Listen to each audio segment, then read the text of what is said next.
മനുഷ്യന്റെ സ്നേഹഗീത അധ്യായം 223 വാല്യം 5. പെരുവഴിയിൽ പിടിച്ചുപറി നടത്തുന്ന ഒരു സംഘത്തോട് ഈശോ സംസാരിക്കുന്നു.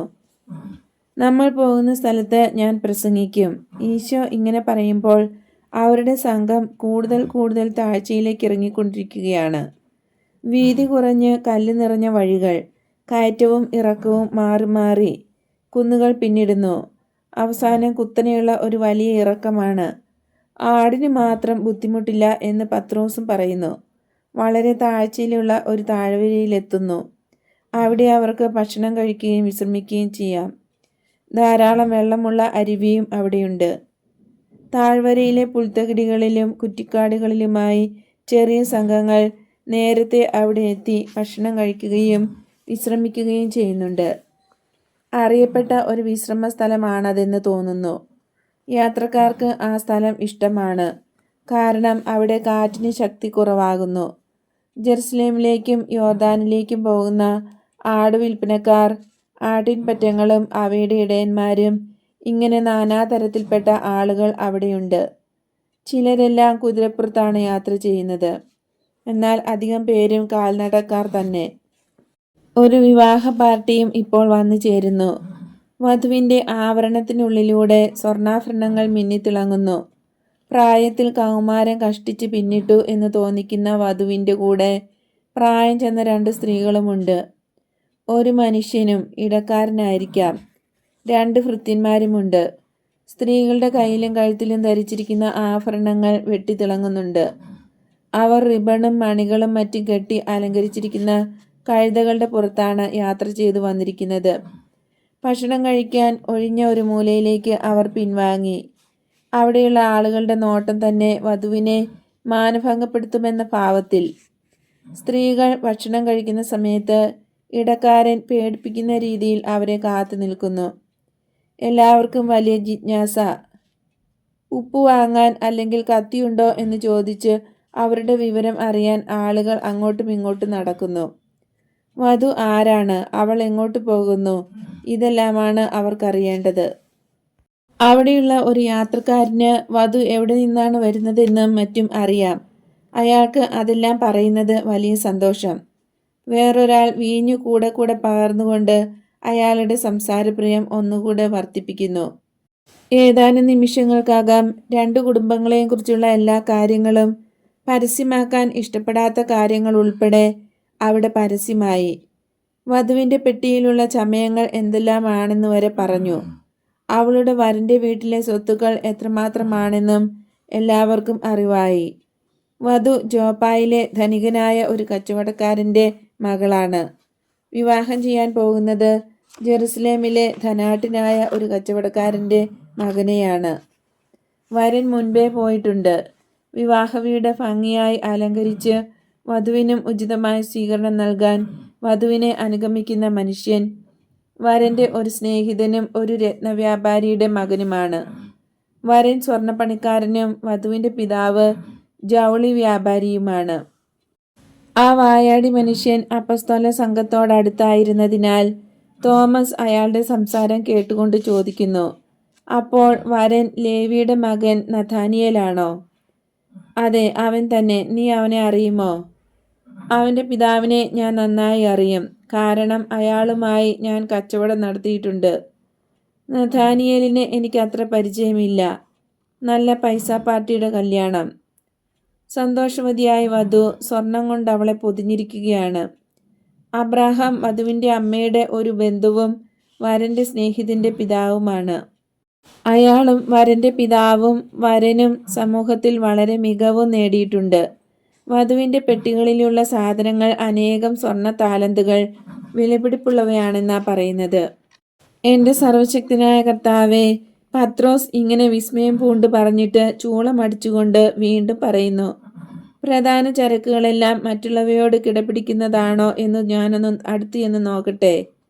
അനന്തരം എഴുന്നേറ്റ് തോമസും ഒന്നിച്ച് വിവാഹ സംഘത്തിൻ്റെ അടുത്തുകൂടെ ഒന്ന് ചുറ്റിക്കറങ്ങി. 3 സ്ത്രീകളെയും അവർ ശ്രദ്ധിച്ചു. 3 വസ്ത്രകൂമ്പാരങ്ങൾ, ആവരണവും ഉണ്ട്.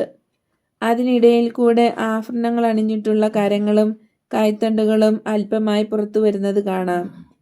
കഴുത്തിലും കാതിലുമുള്ള ആഭരണങ്ങളുടെ തിളക്കം ആവരണത്തിലൂടെ കാണാം. ഇടക്കാരനെയും അവർ നിരീക്ഷിക്കുന്നു. വലിയ ഗമയിലുള്ള അയാളുടെ നിൽപ്പ് കണ്ടാൽ കന്യകയെ കടൽക്കള്ളന്മാരുടെ ആക്രമണത്തിൽ നിന്ന് രക്ഷിക്കുമെന്നുള്ള ഭാവമാണ് തോന്നിക്കുന്നത്. അപ്പസ്തലന്മാർ രണ്ടുപേരെയും അയാൾ ക്രൂരതയോടെ നോക്കുന്നു. എന്നാൽ തോമസ് അയാളോട് നിർബന്ധമായി അപേക്ഷിക്കുന്നു, നഥാനിയേലിന് ദിദിമോസ് എന്ന് വിളിക്കപ്പെടുന്ന തോമസിൻ്റെ അഭിവാദ്യങ്ങൾ നൽകണമെന്ന്. അതോടെ സമാധാനമായി. തന്നെയല്ല, അവർ സംസാരിച്ചുകൊണ്ടിരിക്കുമ്പോൾ വധു ഒന്ന് എഴുന്നേറ്റു.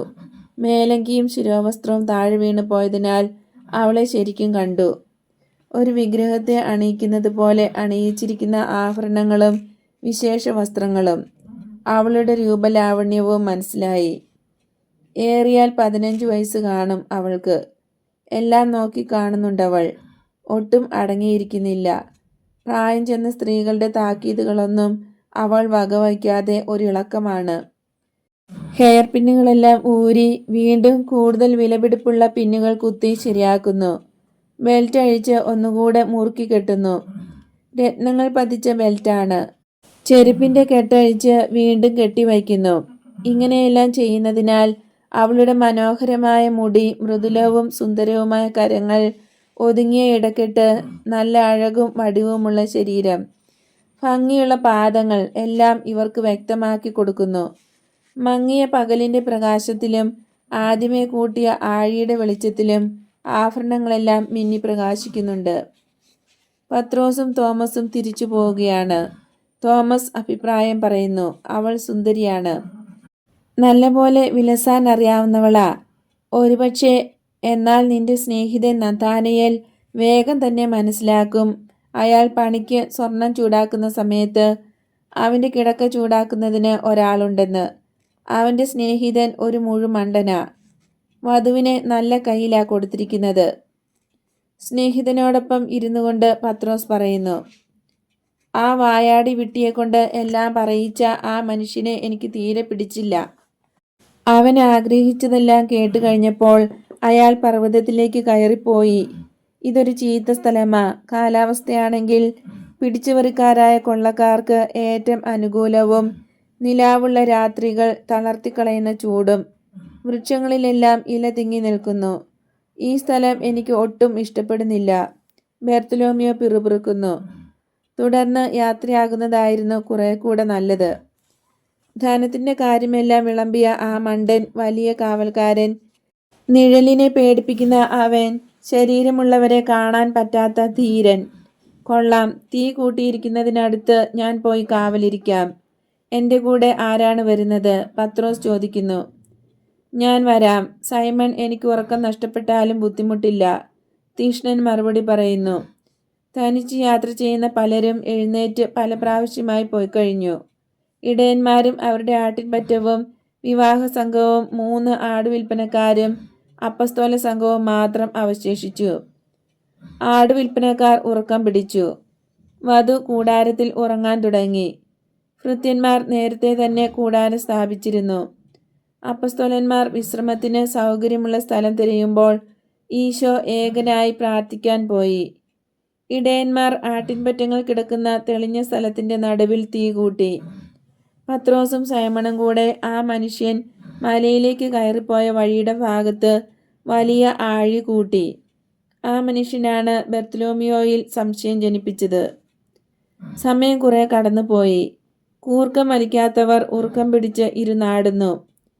ഈശോ പ്രാർത്ഥിക്കുകയാണ്. എങ്ങും ശ്മശാന മൂകത. ചന്ദ്രികയിൽ തിളങ്ങുന്ന അരുവി പോലും ശബ്ദമുണ്ടാക്കുന്നില്ല. ചന്ദ്രൻ തലയ്ക്ക് നേരെ മീതെ എത്തി. ഇവരുടെ വിശ്രമസ്ഥലത്ത് നല്ല വെളിച്ചം. ചുറ്റുമുള്ള ഭാഗത്ത് ഇലകൾ തിങ്ങി നിൽക്കുന്ന മരങ്ങൾ ഇരുട്ട് സൃഷ്ടിച്ചിരിക്കുകയാണ്. ഒരു വലിയ കാവൽ നായ് മുരളുന്നു. ഇടയന്മാരിൽ ഒരാൾ തല പൊക്കി നോക്കുന്നു. നായ് എഴുന്നേറ്റ് അവൻ്റെ കുഞ്ചിരോമമെല്ലാം വിടർത്തി ജാഗ്രതയോടെ നിന്ന് കൂടുതൽ ശബ്ദത്തോടെ മുരളുകയും ചീറുകയും ചെയ്യുന്നു. വല്ലാതെ മുരളുന്ന നായ് ആകെ വിറയ്ക്കുന്നുമുണ്ട്. സൈമൺ തലയുയർത്തി നോക്കുകയും ഉറക്കം പിടിച്ച പത്രോസിനെ വിളിച്ചുണർത്തുകയും ചെയ്തു. വനത്തിൽ ഇലകൾ അനങ്ങുന്ന ഒരു നേരിയ ശബ്ദം കേൾക്കുന്നുമുണ്ട്. നമുക്ക് ഗുരുവിൻ്റെ അടുത്തേക്ക് ചെല്ലാം, ഗുരുവിനെ ഇങ്ങോട്ട് കൂട്ടിക്കൊണ്ടുവരാം. അവർ തമ്മിൽ ഇത് പറയുന്ന സമയം ആടുവിൽപ്പനക്കാരിൽ ഒരുവൻ ഉണർന്ന് കൂട്ടുകാരെ ഉണർത്തുന്നു. ശബ്ദമുണ്ടാക്കാതെ എല്ലാവരും ശ്രദ്ധിക്കുകയാണ്. അപ്പസ്തോലന്മാർ വന്ന് വിളിക്കുന്നതിന് മുമ്പ് തന്നെ ഈശോ എഴുന്നേറ്റ് അങ്ങോട്ട് നടക്കാൻ തുടങ്ങി. എല്ലാവരും ഇടയന്മാരുടെ അടുത്ത് ഒരുമിച്ച് കൂടി. അവരുടെ നായ കൂടുതൽ ശൗര്യത്തോടെ കുരയ്ക്കുന്നു. ഉറങ്ങുന്നവരെയെല്ലാം വിളിച്ചുണർത്തൂ, എല്ലാവരെയും. ശബ്ദമുണ്ടാക്കാതെ ഇങ്ങ് പോരാൻ പറയുക, പ്രത്യേകിച്ച് സ്ത്രീകളും പണപ്പെട്ടി സൂക്ഷിക്കുന്ന ഭൃത്യന്മാരും. ഒരുപക്ഷെ കൊള്ളക്കാർ അടുത്തിട്ടുണ്ടാവാം എന്നവരോട് പറയുക. എന്നാൽ സ്ത്രീകളോട് ഒന്നും പറയേണ്ട. അപ്പസ്തോലന്മാർ എല്ലാ ഭാഗങ്ങളിലേക്കും പോയി അവരോട് കൽപ്പിച്ചതുപോലെ ചെയ്യുന്നു. ഈശോ ഇടയന്മാരോട് ഇങ്ങനെ പറയുന്നു: നല്ല പ്രകാശം കിട്ടത്തക്ക വിധം കുറേയേറെ വിറകിട്ട് തീ ആളിക്കുക. ഭയപ്പെടേണ്ട, ഒരു പിടി രോമം പോലും നിങ്ങളിൽ നിന്ന് അപഹരിക്കപ്പെടുകയില്ല. കച്ചവടക്കാർ അടുത്തു വന്നു. അവർ പരസ്പരം പറയുന്നു: ഓ, നമ്മുടെ പണം, ലാഭം കിട്ടിയതെല്ലാം. അതിൻ്റെ പിന്നാലെ റോമാക്കാർക്കെതിരെ കുറെ ചീത്ത വാക്കുകളും. റോമാക്കാരും യഹൂദന്മാരുമായ പല ഭരണകർത്താക്കളും കൊള്ളക്കാരെ നിർമ്മാർജ്ജനം ചെയ്യാത്തതിന് അവരെയെല്ലാമാണ് ചീത്ത പറയുന്നത്. ഭയപ്പെടേണ്ട, നിങ്ങളുടെ നാണയങ്ങൾ ഒന്നുപോലും നഷ്ടപ്പെടുകയില്ല. അവരെ ആശ്വസിപ്പിച്ചുകൊണ്ട് ഈശോ പറയുന്നു. സ്ത്രീകൾ പേടിച്ച് കരഞ്ഞുകൊണ്ടാണ് വരുന്നത്. കാരണം അവരുടെ ധീരനായ ഇടക്കാരൻ ഭയം കൊണ്ട് വിറച്ച് വിലപിക്കുന്നു. ഇത് നമ്മുടെ അന്ത്യമായിരിക്കും. കൊള്ളക്കാർ തീർച്ചയായും നമ്മെ കൊല്ലും. ഭയപ്പെടേണ്ട, ഒരുത്തരും നിങ്ങളെ തൊടുകയില്ല. നിങ്ങളുടെ നേരെ അവർ നോക്കുക പോലും ഇല്ല. ഇങ്ങനെ പറഞ്ഞുകൊണ്ട് ഈശോ സ്ത്രീകളെ പുരുഷന്മാരുടെ സംഘത്തിൻ്റെയും പേടിച്ചരണ്ട ആടുകളുടെയും മധ്യത്തിൽ കൊണ്ടുചെന്ന് നിർത്തുന്നു. കഴുതകളെല്ലാം കരയുന്നു, പട്ടി കുര തന്നെ കുര. ആടുകളെല്ലാം കൂട്ടത്തോടെ കരയുന്നു. സ്ത്രീകൾ ഏങ്ങലടിച്ച് കരച്ചിൽ. പുരുഷന്മാർ സ്ത്രീകളെക്കാൾ കഷ്ടമായി കരയുന്നു. ബോധം കെടുന്നു, അല്ലാത്തവർ പ്രാകുന്നു. ഭയം കൊണ്ടുള്ള നാനാവിധ അപസ്വരങ്ങളുടെ സമ്മിശ്രം. യാതൊന്നും സംഭവിക്കാത്തതുപോലെ ഈശോ ശാന്തനാണ്. സ്വരത്തിൻ്റെ ബഹളം കൊണ്ട് വനത്തിൽ നിന്നുള്ള ശബ്ദം കേൾക്കാൻ ഒട്ടും കഴിയുന്നില്ല. എന്നാൽ മരച്ചില്ലകൾ ഒടിക്കുകയും പാറകൾ ഉരുട്ടിയിടുകയും ചെയ്യുന്നത് കേൾക്കാറായതിനാൽ കൊള്ളക്കാർ അടുത്തെത്തിയെന്നും വ്യക്തമായി. ശബ്ദമുണ്ടാക്കരുത്, ഈശോ ആജ്ഞാപിക്കുന്നു. എല്ലാം നിശബ്ദമായി. ആജ്ഞാശക്തി അത്രയ്ക്കുണ്ടായിരുന്നു. ഈശോ നിന്നിരുന്ന സ്ഥലത്ത് നിന്ന് വനത്തിൻ്റെ ഭാഗത്തേക്ക് നടന്നു. വനത്തിന് പുറംതിരിഞ്ഞു നിന്നുകൊണ്ട് സംസാരിക്കാൻ തുടങ്ങി. സ്വർണത്തിനായുള്ള ഹീനമായ ആർത്തി മനുഷ്യന് നികൃഷ്ട വികാരങ്ങളിലേക്ക് തള്ളിയിടുന്നു. മറ്റെന്തിനേയുംകാൾ സ്വർണത്തോടുള്ള ആഗ്രഹമാണ് മനുഷ്യൻ അറിയപ്പെടാൻ കാരണമാകുന്നത്. വശീകരണ ശക്തിയുള്ള എന്നാൽ ഉപകാരമില്ലാത്ത അതിൻ്റെ തിളക്കം എത്രയധികം തിന്മകൾക്ക് കാരണമാകുന്നെന്ന് ചിന്തിച്ചു നോക്കൂ. എനിക്ക് തോന്നുന്നതും നരകത്തിലെ വായുവിന് ഇതിൻ്റെ നിറം തന്നെ ആകുന്നുവെന്നാണ്. മനുഷ്യൻ പാപം ചെയ്തത് മുതൽ സ്വർണം നാരകീയമായി തീർന്നിട്ടുണ്ട്. ഒരു ബൃഹത്തായ ഇന്ദ്രനീലക്കല്ലായി ഭൂമിയെ സൃഷ്ടിച്ച ദൈവം അതിൻ്റെ ഉദരകോശങ്ങളിൽ ഈ ലോഹത്തെയും വച്ചിട്ടുണ്ട്. അങ്ങനെ വച്ചതിൻ്റെ ഉദ്ദേശ്യം അതിൻ്റെ ലവണങ്ങൾ മനുഷ്യന് ഉപകാരപ്പെടട്ടെ എന്നും ദൈവാലയത്തിന് അലങ്കാരമാകട്ടെ എന്നുമായിരുന്നു. എന്നാൽ സാത്താൻ ഹവ്വായുടെ കണ്ണുകളെ ചുംബിക്കുകയും മനുഷ്യൻ്റെ അഹന്തയെ കടിക്കുകയും ചെയ്തുകൊണ്ട് നിർദോഷിയായ ഈ ലോഹത്തിന് വലുതായ മാന്ത്രിക ശക്തിയുടെ രുചി പകർന്നു കൊടുത്തു. അന്നു തുടങ്ങി സ്വർണത്തിനു വേണ്ടി മനുഷ്യൻ പാപം ചെയ്യുകയും കൊലപാതകങ്ങൾ വരെ നടത്തുകയും ചെയ്യുന്നു. സ്ത്രീകൾ സ്വർണത്തിനു വേണ്ടി കാമവിലാസിനിയായി മാറി ജഡിക പാപങ്ങൾക്ക് പ്രേരിപ്പിക്കപ്പെടുന്നു. കള്ളൻ, പിടിച്ചുപറിക്കാരൻ, കൊലപാതകി, സഹോദര വിദ്വേഷി, സ്വയവിദ്വേഷി, ഇങ്ങനെയെല്ലാമായി തീരുകയാണ്. ക്ഷണഭങ്കുരമായി വസ്തുക്കൾക്കു വേണ്ടി അവൻ്റെ യഥാർത്ഥ പിതൃസ്വത്ത് നഷ്ടപ്പെടുത്തുന്നു. മിന്നുന്ന ഏതാനും ചെതുമ്പലുകൾക്കായി, മരണത്തോടെ ഉപേക്ഷിക്കേണ്ടി വരുന്ന ഈ സാധനത്തിനായി നിത്യമായ നിധിയെ അവൻ നഷ്ടപ്പെടുത്തുകയും ചെയ്യുന്നു. സ്വർണത്തിനു വേണ്ടി വലുതോ ചെറുതോ ആയിട്ടുള്ള പാപങ്ങൾ ചെയ്യുന്ന നിങ്ങൾ കൂടുതൽ പാപങ്ങൾ ചെയ്യുന്തോറും നിങ്ങളുടെ മാതാക്കളെയും അധ്യാപകരെയും കൂടുതലായി പരിഹസിച്ച് ചിരിക്കുകയാണ്. കാരണം അവർ നിങ്ങളെ പഠിപ്പിച്ചിട്ടുണ്ട്, ഈ ഭൂമിയിൽ നിങ്ങൾ ചെയ്യുന്ന കാര്യങ്ങൾക്ക് പ്രതിസമ്മാനം അഥവാ ശിക്ഷയുണ്ടാകുമെന്ന്. പാപനിമിത്തം ദൈവത്തിൻ്റെ സംരക്ഷണം നഷ്ടപ്പെടുമെന്ന് നിങ്ങൾ വിചാരിക്കുന്നതേയില്ല. നിത്യജീവനും സന്തോഷവും നഷ്ടപ്പെടുകയും ഹൃദയത്തിൽ എപ്പോഴും അസ്വസ്ഥതയും കുണ്ഠിതവും അനുഭവപ്പെടുകയും ചെയ്യുമെന്ന് നിങ്ങൾ ചിന്തിക്കുന്നില്ലേ? ഭയം എപ്പോഴും നിങ്ങളുടെ കൂട്ടുകാരനായിരിക്കും. മനുഷ്യർ കണ്ടുപിടിച്ച് ശിക്ഷിക്കുമോ എന്ന ഭയം. ദൈവശിക്ഷയോട് താരതമ്യപ്പെടുത്തുമ്പോൾ മനുഷ്യശിക്ഷ വളരെ ലഘുവാണ്. ഈ ഭയം നിങ്ങൾക്കുണ്ടാകാൻ പാടുണ്ട് എന്ന് ചിന്തിക്കുന്നതേയില്ല. അക്രമികളായി തീരത്തക്ക വിധം നിങ്ങൾ അത്ര അധഃപതിച്ചിട്ടുണ്ടെങ്കിൽ നിങ്ങളുടെ ശിക്ഷ നിത്യകാലത്തേക്കായിരിക്കും എന്ന് നിങ്ങൾ ചിന്തിച്ചിട്ടില്ലെങ്കിൽ തന്നെയും അയൽക്കാരെ സ്നേഹിക്കുകയും ബഹുമാനിക്കുകയും ചെയ്യണമെന്ന നിയമം നിങ്ങൾ ലംഘിച്ചിരിക്കുന്നതിനാൽ നിങ്ങളുടെ അത്യാഗ്രഹ നിമിത്തം പട്ടിണി കിടക്കേണ്ടതായി വരുന്നവർക്ക് നിങ്ങൾ സഹായം നിരസിക്കുന്നതിനാൽ അന്യായമായി സ്ഥാനങ്ങളും സമ്പത്തും നിങ്ങൾ കൈയടക്കി വയ്ക്കുന്നതിനാൽ കള്ളത്രാസുകൾ ഉപയോഗിച്ച് വഞ്ചിച്ച് പണം സമ്പാദിക്കുന്നതിനാൽ നിങ്ങൾ തീർച്ചയായും ശിക്ഷിക്കപ്പെടുന്നില്ല. നിങ്ങൾ ഇതൊന്നും ചിന്തിക്കുന്നില്ല. നിങ്ങൾ പറയും, ഇതെല്ലാം വെറും പൊട്ടക്കഥകളാണ്. എൻ്റെ സ്വർണത്തിൻ്റെ ഭാരം ഈ കഥകളെയെല്ലാം ഞെരിച്ചു കളഞ്ഞിട്ടുണ്ട്. അതിനാൽ അവയൊന്നും ഇനി ബാക്കിയില്ല എന്ന്. എന്നാൽ ഇതൊന്നും പൊട്ടക്കഥയല്ല, ഇത് സത്യമാണ്. കൊള്ളാം, ഞാൻ മരിക്കുമ്പോൾ എല്ലാം തീരും എന്ന് പറയരുത്. ഇല്ല, മരണം ആരംഭമാണ്. മരണാനന്തര ജീവിതം ഭൂതകാല ചെയ്തികൾ ഓർമ്മിക്കാൻ കഴിയാത്ത ഒരു ഗർത്തത്തിലൊന്നുമല്ല. എല്ലാം ഓർക്കുവാനും ദൈവത്തിനായി ദാഹിക്കുവാനുമുള്ള കഴിവ് എല്ലാവർക്കും ഉണ്ടായിരിക്കും. നിങ്ങളെ സ്വതന്ത്രരാക്കുവാനിരിക്കുന്ന രക്ഷകന്റെ വരവിനായി നിങ്ങൾ പ്രതീക്ഷിച്ചിരിക്കുന്നത് പോലെ പ്രതീക്ഷയുടെ ഒരു സ്ഥാനിയായിരിക്കും അത്. വരാനിരിക്കുന്ന ജീവിതം നീതിമാന്മാർക്ക് സന്തോഷമുള്ള പ്രതീക്ഷയായിരിക്കും. നശിച്ചു പോയവർക്ക് ഭയാനകമായ പ്രതീക്ഷയായിരിക്കും. ആദ്യത്തെ കൂട്ടർക്ക് പാതാളവും രണ്ടാമത്തെ കൂട്ടർക്ക് ശുദ്ധീകരണ സ്ഥലവും മൂന്നാമത്തെ ഗണത്തിന് നരകവുമാണ് മേൽപ്പറഞ്ഞ പ്രതീക്ഷയുടെ സ്ഥലം. രക്ഷകന് പിന്നാലെ ആദ്യത്തെ ഗണം സ്വർഗത്തിൽ പ്രവേശിച്ചു കഴിയുമ്പോൾ അവരുടെ പ്രതീക്ഷ അവസാനിച്ചു. രണ്ടാമത്തെ കൂട്ടർക്ക് രക്ഷകന്റെ സ്വർഗപ്രവേശന സമയം മുതൽ കൂടുതൽ ആശ്വാസത്തോടെയുള്ള പ്രതീക്ഷയാണുള്ളത്. അതേസമയം ഭയാനകമായ നിത്യദുരിതം തങ്ങൾക്കായി ഉറപ്പിക്കപ്പെട്ടിരിക്കുന്നു എന്ന് മൂന്നാമത്തെ കൂട്ടർ മനസ്സിലാക്കുന്നു.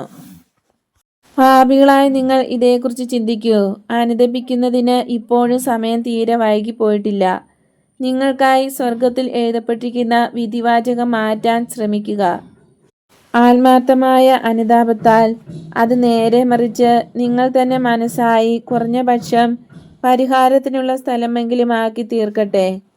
അന്ധകാരത്തിന് പകരം മങ്ങിയ വെളിച്ചമെങ്കിലുമുള്ള സ്ഥലമായി തീരട്ടെ. പീഡനങ്ങളല്ല, നിരാശയല്ല, പ്രത്യുത പിതാവിൻ്റെ ഭവനത്തെക്കുറിച്ചുള്ള ആഗ്രഹവും പ്രതീക്ഷയുമുള്ള സ്ഥലമാകട്ടെ. പോയിക്കൊള്ളൂ, ദൈവത്തിനെതിരായി വഴക്കിന് ഒരുമ്പെടരുത്. അവൻ ശക്തനും നല്ലവനുമാണ്. നിങ്ങളുടെ ബന്ധുക്കളുടെ പേരുകൾ ചീത്തയാക്കരുത്.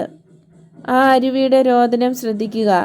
നിങ്ങൾ കൊലപാതകികളാണെന്നറിഞ്ഞ് വിലപിക്കുന്ന നിങ്ങളുടെ അമ്മമാരുടെ രോദനം പോലെയുണ്ട് അത്. ആ കൊക്കയിൽ വീശിയിരമ്പുന്ന കാറ്റിൻ്റെ ശബ്ദം കേൾക്കൂ. ഭയപ്പെടുത്തുകയും പ്രാകുകയും ചെയ്യുന്നത് പോലെ തോന്നുന്നില്ലേ? അത് നിങ്ങളുടെ ഹീനമായ ജീവിത നിമിത്തം നിങ്ങളുടെ അപ്പന്മാരുടെ ശകാരവർഷം പോലെയാണ്. നിങ്ങളുടെ ഹൃദയത്തിൽ കരയുന്ന ആ ദുഃഖത്തെ ശ്രദ്ധിക്കുക. ഭൂമിയിൽ അല്പമാത്രം കൊണ്ട് തൃപ്തിപ്പെട്ട് സ്വർഗത്തിലേക്ക് എല്ലാം നേടി സമാധാനമായി ജീവിക്കാൻ നിങ്ങൾക്ക് കഴിയുമല്ലോ. പിന്നെന്തിനാണ് സഹനം നിങ്ങൾ ആഗ്രഹിക്കുന്നത്? നിങ്ങളുടെ ചേതനയ്ക്ക് സമാധാനം നൽകൂ. നിങ്ങൾ ഒരു പറ്റം കാട്ടുമൃഗങ്ങളെയാലെന്ന പോലെ നിങ്ങളെ ഭയപ്പെടുന്ന മനുഷ്യർക്ക് നിങ്ങൾ സമാധാനം നൽകൂ. വളരെ നികൃഷ്ട സ്ഥിതിയിലെത്തിയിരിക്കുന്ന സാധുക്കളായ നിങ്ങൾക്ക് തന്നെ നിങ്ങൾ സമാധാനം നൽകൂ. നിങ്ങളുടെ കണ്ണുകൾ സ്വർഗത്തിലേക്ക് ഉയർത്തൂ. വിഷമുള്ള ഭക്ഷണം വായിൽ നിന്ന് എടുത്തു മാറ്റൂ. സഹോദരന്മാരുടെ രക്തം ഇറ്റിറ്റ് വീഴുന്ന നിങ്ങളുടെ കൈകൾ പരിശുദ്ധമാക്കൂ. നിങ്ങളുടെ ഹൃദയങ്ങളെ വിശദീകരിക്കൂ. എനിക്ക് നിങ്ങളിൽ പ്രത്യാശയുണ്ട്. അതുകൊണ്ടാണ് നിങ്ങളോട് ഞാൻ സംസാരിക്കുന്നത്. കാരണം ലോകം മുഴുവൻ നിങ്ങളെ വെറുക്കുകയും ഭയപ്പെടുകയും ചെയ്യുന്നെങ്കിലും ഞാൻ നിങ്ങളെ വെറുക്കുകയോ ഭയപ്പെടുകയോ ചെയ്യുന്നില്ല. നേരെ മറിച്ച് എൻ്റെ കരങ്ങൾ നീട്ടി നിങ്ങളെ ഞാൻ വിളിക്കുന്നു. എഴുന്നേൽക്കൂ, വരൂ, ജനങ്ങളുടെ ഇടയിൽ ശാന്തതയുള്ളവരായി വർത്തിക്കൂ, മനുഷ്യരുടെ ഇടയിൽ മനുഷ്യരായി തീരൂ. എനിക്ക് നിങ്ങളെ അല്പം പോലും പേടിയില്ല. അതിനാൽ ഇവിടെയുള്ള ആളുകളോട് ഞാൻ പറയുന്നു, എല്ലാവരും തിരിച്ചുപോയി വിശ്രമിക്കൂ. നിങ്ങളുടെ പാവം സഹോദരങ്ങളോട് അല്പം പോലും വെറുപ്പ് തോന്നരുത്. നിങ്ങൾ അവർക്ക് വേണ്ടി പ്രാർത്ഥിക്കണം. സ്നേഹപൂർവ്വം അവരെ നോക്കിക്കൊണ്ട് ഞാൻ ഇവിടെ ഉണ്ടായിരിക്കും. ഒരാപത്തും ഉണ്ടാകുകയില്ലെന്ന് ഞാൻ ശപഥം ചെയ്ത് പറയുന്നു. കാരണം സ്നേഹം വാഴ്ത്തപ്പെട്ടതായി തീരട്ടെ. അറിയപ്പെടാത്തതും എന്നാൽ ശക്തിയേറിയ ബലവുമായ സ്നേഹം, അതായത് ദൈവം വാഴ്ത്തപ്പെടട്ടെ. അനന്തരം എല്ലാവരോടുമായി ഈശോ പറയുന്നു, നിങ്ങൾക്കെല്ലാവർക്കും ഇനി പോകാം. ഒട്ടും ഭയപ്പെടേണ്ട. തിന്മ പ്രവർത്തിക്കുന്നവർ ഇനി അവിടെ എങ്ങുമില്ല. വിസ്മയം പൂണ്ട് വിലപിക്കുന്ന മനുഷ്യർ മാത്രമേയുള്ളൂ. കരയുന്നവർ ഒരു ഉപദ്രവവും ചെയ്യുകയില്ല. അവർ ഇപ്പോൾ ആയിരിക്കുന്നത് പോലെ തുടരണമേ. ദൈവമേ, ഇത് അവരുടെ രക്ഷയായിരിക്കും.